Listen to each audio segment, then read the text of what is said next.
বন্ধুরা, আজ কথা বলবো এমন একটি মসজিদ নিয়ে যার দেয়ালে লেখা আছে শতাব্দীর পর শতাব্দীর রক্তাক্ত ইতিহাস, যার আমিনায় আজও ঝরছে চোখের জল, যার নাম মসজিদুল আল আকসা।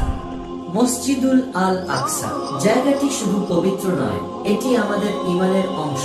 এখান থেকে শুরু হয়েছিল নবীজির সাল্লাল্লাহু আলাইহি ওয়াসাল্লামের মেহেরাজ। এই মসজিদের প্রতি আমাদের ভালোবাসা হৃদয় থেকে আসে, কিন্তু আজ সেই ভালোবাসার প্রতীকটি যেন বন্দী, যেন কাঁদছে চুপচাপ। প্রতিদিন এই পবিত্র মসজিদে ঢোকার সময় বাধা দেওয়া হয় মুসল্লিদের। প্রতিনিয়ত শিশুর কান্না, মায়ের আর্তনাদে ফিলিস্তিনের বাতাস অভিশাপের ভারী হচ্ছে।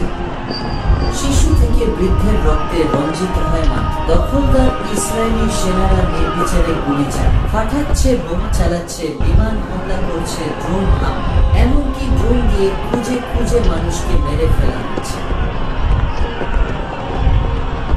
তারপরেও মুসলিম বিশ্ব যেন অন্ধ, তাদের চোখ যেন কিছুই দেখছে না। আজকের মিডিয়ার ক্যামেরায় সব দেখছে, কিন্তু অন্তর দিয়ে দেখছে না। জাতিসংঘ বিবৃতি দেয়, কিন্তু প্রতিকার দিচ্ছে না। আমাদের ভাই বোনেরা শহীদ হয়, অথচ মুসলিম বিশ্ব শুধু তাকিয়ে আছে। আমরা কি শুধুই সোশ্যাল মিডিয়ায় পোস্ট দিয়ে বসে থাকবো? না ভাই না, আমরা দোয়া করব।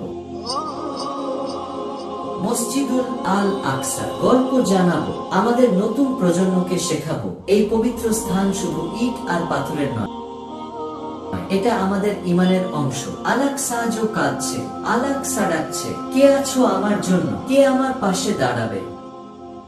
আসুন অন্তত কণ্ঠ দিয়ে হলেও বলি, আল আকসা আমরা তোমার পাশে আছি, ইনশাআল্লাহ একদিন তুমি মুক্ত হবে।